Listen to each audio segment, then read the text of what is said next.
Hello everybody, I am super excited to be sharing with you my project. I was asked by Heather and Tina to be a special guest for their 12 days of Christmas. It's kind of like the song, like every day their true love gave them something, and in this case it's crafty goodies. So mine was stamps, and I love stamping. Quickly before I get into the project, Tina and Heather will have videos every single day, and I will have links to their channels down below, and they will share their special guest for that day, so be sure to check them out. For my project, I'm going to be creating a tag today. I am going to be using these Tim Holtz flower stamps, not your typical kind of Christmas stamps, but I decided that I wanted to use some stamps that you might not think to use for Christmas, for a Christmas card or something, and kind of change them up a little bit so that they can, so you can get more life out of your stamps. So again, I am stamping the Tim Holtz flower stamps, and I'm using some Bristol or Strathmore watercolor paper, and I'm using some Memento Tuxedo black ink, and I use the Tim Holtz stamp platform to stamp the images on the watercolor paper, just so that I know if I don't get a good impression, I can go right back over it because it is watercolor paper. So I am going to be using my Zig Clean Color Real Brush markers to color these images, and the color that I used for the flower is deep blue. I could not find the single one, I apologize, but I do have the set of 80 you can get on Amazon, and it is the best price.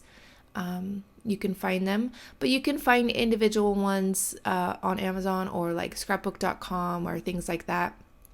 But like I said, I could not find the exact blue that I was using.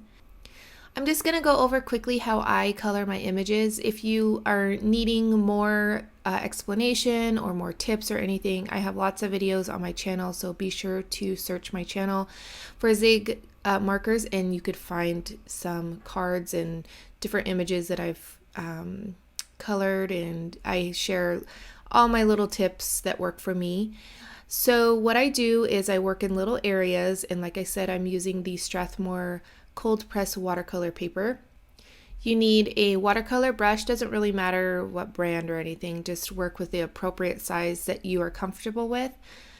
Like I wouldn't use a 18 round brush for this because it is a smaller image, and I wouldn't use a 2 round brush either because it'd probably be too small. So again, just work with what you feel comfortable with.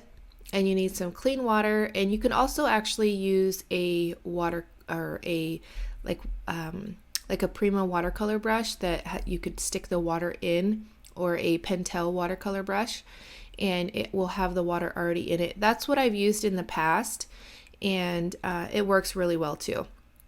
So I add a little bit of water to where I'm going to add the color to, and then I go in with the Zig marker and I add the color where the shadows might be, or like where the darkest color is going to be. Because the markers are water-based, the water that I've added to the paper gets on the marker and it just kind of lightens the color. So what you have to do is you have to brush it off on a clean area where there isn't any water, and all of the color will come back to the surface of the marker.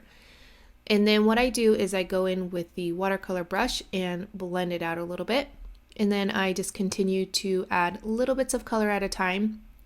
And I think the main tip that has helped a lot of people is I don't use like brush strokes. I actually pounce on the color.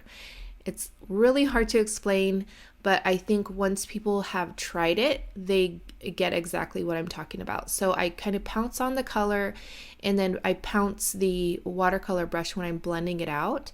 And instead of using like stroke, motion, it's more like a pounce motion, as you could see here.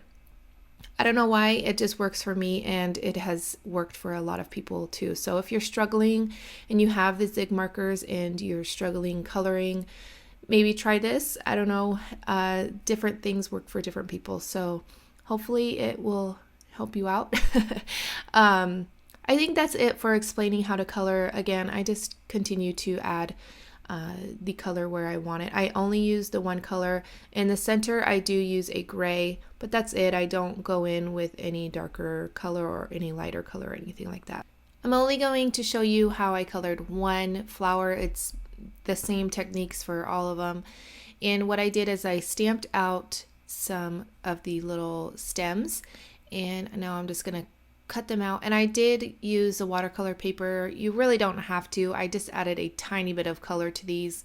I wasn't really worried about, the shading or anything like that. And then I'm just going to cut them out. So I took a small chipboard Prima tag. You can use any tag or make your own, but I have these on hand, so I like to use them. And I just put some watercolor paper onto the tag. And what I am doing now is I have a Concord and Ninth stamp, and this is like a wood grain pattern. And I use some VersaMark ink, which is very well loved. I definitely have to get a new one. I stamped that on the tag directly, and then I'm using some super fine white embossing powder and just going over where the stamped image would be. And the VersaMark ink is sticky, so all of that powder is going to stick to that ink. And then I heat it up with a heat gun, and then it melts it, and then I'm doing kind of a emboss resist. So now what I'm doing is I'm taking some Daniel Smith watercolor papers, and again, you can get these on Amazon, and I will have all of the links down below to all of the supplies I've used. This deal is such a good deal, especially if you are just dabbling in watercolors. These are amazing. It's like a set of 4 sheets, I think like 350 or 240 colors, and it's been amazing. I have found so many colors that I want without having to spend money on the tube and then be like, I don't like this color, and then just have it sit there. So anyways, what I'm doing is I'm just going in with some kind of like a grayish blue, and just kind of giving the tag a little bit of color in the background so that the flowers can sit on top of it. And it is going to have that wood grain pattern kind of in the background and just create a really nice, some really nice interest to the tag.